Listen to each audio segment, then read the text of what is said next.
Hi all, ഒന്നാമത്തെ ദിവസമല്ല, രണ്ടാമത്തെ ദിവസമല്ല, മൂന്നാമത്തെ ദിവസമല്ല, ഞങ്ങൾ ഏഴാമത്തെ ദിവസമാണ് എമ്പുരാൻ ഫിലിം കണ്ടത് കേട്ടോ.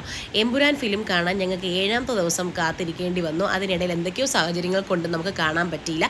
ഞങ്ങൾ പോയത് നേരെ പൂവാറിലോട്ടാണ്. പൂവാറിലുള്ള ചോട്ടു മഹാരാജ് എന്നുള്ള ഫിലിം തിയേറ്ററിലാണ് ഞങ്ങൾ പോയത് കേട്ടോ. അപ്പോൾ അതിൻ്റെ അടുത്ത് തന്നെ നമുക്ക് റെസ്റ്റോറൻറ്റ് ഉണ്ടായിരുന്നു, തൊട്ടടുത്ത് പ്ലേ ഏരിയ ഉണ്ടായിരുന്നു. അപ്പോൾ എൻ്റെ മക്കളുടെ കണ്ണ് നേരെ പ്ലേ ഏരിയയിലോട്ടാണ് പോയത്. കാരണം ഈ എമ്പുരാൻ എന്നുള്ളത് അവർക്ക് പറ്റിയൊരു ഫിലിം അല്ല എന്ന് അവർ ആദ്യമേ തീരുമാനിച്ചു കഴിഞ്ഞിരുന്നു. അപ്പം ഞാൻ പറഞ്ഞു ഒന്ന് കണ്ടു നോക്ക്. അപ്പോൾ അവർക്ക് ഒരു താല്പര്യം ഇല്ലാതെയാണ് വന്നത് കേട്ടോ. ഞങ്ങളെ കൂടെ ഒരു താല്പര്യം ഇല്ലായിരുന്നു. ആ ഫേസൊക്കെ കാണുമ്പോൾ പറയാം. പിന്നെ ഫുഡൊക്കെ ഓർഡർ ചെയ്യാൻ സമയമായപ്പോൾ ഒന്ന് ഹാപ്പിയായി. അപ്പോൾ ഞങ്ങൾ ഇതാ ഫിലിം തിയേറ്ററിലോട്ട് കയറുകയാണ്.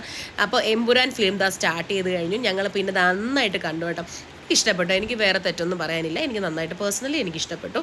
അത് കഴിഞ്ഞതിന് ശേഷം ഇതൊക്കെയാണ് അതിൻ്റെ അകത്തുള്ള ആംബിയൻസ് എന്ന് പറയുന്നത്. അത് കഴിഞ്ഞ് ഞങ്ങൾ നേരെ പോയത് രണ്ടുപേരും തിയേറ്ററിൽ നിന്ന് ഇറങ്ങിയ ഉടനെ തന്നെ ഒരൊറ്റ ഓട്ടമാണ്. എവിടെയാണെന്ന് അറിയുമ്പോൾ പ്ലേ ഏരിയയിലാണ്.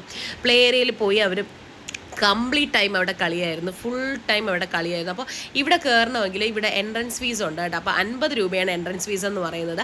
2 പേർക്കും കൂടെ 100 രൂപയാണ്. പിന്നെ ഈ ഒരു റെസ്റ്റോറൻറ്റും ഈ ഒരു പ്ലേ ഏരിയയിൽ നടത്തുന്ന അവരും തമ്മിൽ എന്തൊക്കെയോ എഗ്രിമെൻ്റ് ഉണ്ട്. കാരണം റെസ്റ്റോറൻറ്റിൽ നിന്ന് കഴിക്കുകയാണെങ്കിൽ ഇവിടെ പ്ലേ ഏരിയയിൽ കൊടുത്ത ക്യാഷ് അവർ റീഇംബേഴ്സ് ചെയ്യുമെന്നൊക്കെയാണ് പറഞ്ഞത് കേട്ടോ. അപ്പോൾ ഞങ്ങൾ അങ്ങനെയൊക്കെ അതെല്ലാം കേട്ടോണ്ടിരുന്നു. അതിന് ശേഷം ഇവരിവിടെ കളിയോട് കളി. അപ്പം ഞാൻ പറഞ്ഞു ഏട്ടൻ്റെ അടുത്ത് പറഞ്ഞു 50 രൂപ വെച്ച് കൊടുത്തതല്ലേ, എന്തായാലും അവർ മാക്സിമം അവിടെ കളിക്കട്ടെ എന്ന് വിചാരിച്ച് അവിടെ ഞങ്ങൾ വെയിറ്റ് ചെയ്ത് അവിടെ ഇരുന്നു കേട്ടോ. അപ്പോൾ പിന്നെ ഞങ്ങൾ രണ്ടുപേരും മൊബൈലൊക്കെ കുത്തി ഇരുന്നു. അതിന് ശേഷം വീണ്ടും വാഷ്റൂമിലൊക്കെ ഒന്ന് കൊണ്ടുപോയതിന് ശേഷം വീണ്ടും നമ്മൾ പ്ലേ ഏരിയയിൽ തിരിച്ചു വന്നു.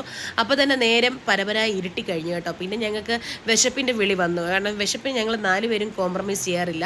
അതുകൊണ്ട് തന്നെ ഫുഡൊക്കെ ഞങ്ങൾക്ക് എത്തിക്കഴിഞ്ഞു. ഫുഡ് നമുക്ക് ഇഷ്ടപ്പെട്ട ഫുഡൊക്കെയാണ്. പക്ഷേ ഞങ്ങൾക്ക് നേരത്തെയും അകത്തിരുന്ന് കുറച്ച് ലൈറ്റായിട്ടൊക്കെ കഴിച്ചത് കൊണ്ട് തന്നെ വിശപ്പ് വലുതായിട്ടില്ല. പിന്നെ ബാക്കി പാഴ്സലും വാങ്ങി ഞങ്ങൾ നേരെ പോയത് വല്യമ്മയുടെ വീട്ടിലാണ്.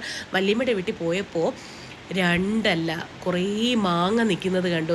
പിന്നെ എൻ്റെ കണ്ണ് മാങ്ങയിലോട്ടായിരുന്നു കേട്ടോ. മാങ്ങ ആർത്തി മൂത്ത് ആ മാങ്ങ പറിച്ചിങ്ങോട്ട് എടുത്തു. പക്ഷേ വായിൽ വെച്ചപ്പോൾ ഭയങ്കര പുളിപ്പ്. പിന്നെ ഒന്നും നോക്കിയില്ല, എല്ലാം കൂടെ കെട്ടി പൊതിഞ്ഞൊരു പേപ്പർ കവറിലാക്കി അമ്മയും ഞങ്ങളെല്ലാവരും കൂടെ വീട്ടിൽ കൊണ്ടുവന്നു. Thank you all.